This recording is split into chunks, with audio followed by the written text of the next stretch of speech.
Halo semuanya, perkenalkan nama saya Melda Rahma dan pada kesempatan kali ini izinkan saya untuk mempresentasikan hasil dari penelitian tesis saya mengenai fenomena variasi kebijakan penanganan pengungsi Rohingya yang terjadi di Malaysia dan Indonesia.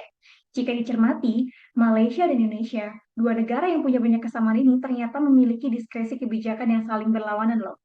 Selama 5 tahun, terhitung dari tahun 2015 hingga tahun 2020, kedua negara ini diketahui memiliki dinamika kebijakan yang berbeda dalam merespon kedatangan pengungsi Rohingya. Dinamika kebijakan penanganan pengungsi Rohingya di Malaysia syarat akan perubahan kebijakan, sehingga putusan kebijakannya dinilai tidak konsisten dan juga dilematis. Contohnya saja di tahun 2015, Malaysia sudah 2 kali mengubah kebijakannya, dari yang awalnya menolak lalu tiba-tiba memilih untuk menerima pengungsi Rohingya selama 1 tahun. Sayangnya, kebijakan itu tidak bertahan lama karena pada tahun 2017 hingga tahun 2020, pemerintah Malaysia kembali menolak Rohingya dengan melakukan perbatasan pada berbagai aspek. Berbeda dengan Malaysia, pada rentang tahun yang sama, dinamika kebijakan penanganan pengungsi Rohingya di Indonesia terpantau lebih stabil dan juga lebih konsisten. Dari awal, masyarakat dan pemerintah tidak pernah menolak kedatangan pengungsi Rohingya. Bahkan saat pandemi sekalipun, Indonesia masih bersedia menampung sekitar 396 pengungsi Rohingya di saat semua negara ASEAN lainnya memilih untuk menutup diri. Kenapa ya kedua negara ini memiliki kebijakan yang berbeda dalam merespon satu isu yang sama? Kira-kira apa penyebabnya?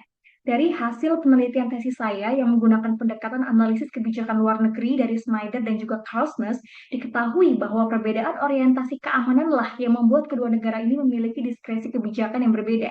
Orientasi keamanan Malaysia merujuk atau dipusatkan pada keamanan negara, sehingga keamanan nasional tetap menjadi prioritas utama.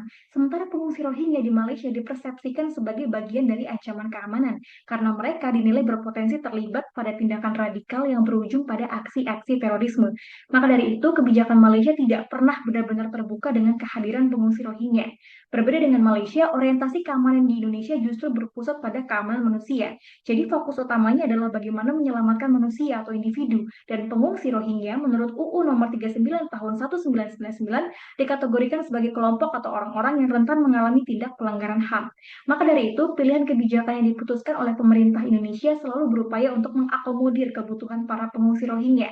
Jadi, dapat disimpulkan bahwa yang menyebabkan Malaysia dan Indonesia memiliki kebijakan yang saling berlawanan dalam merespon pengungsi Rohingya ialah karena perbedaan orientasi keamanannya. Atau dalam studi ilmu hubungan internasional diistilahkan dengan pilihan perspektif keamanan.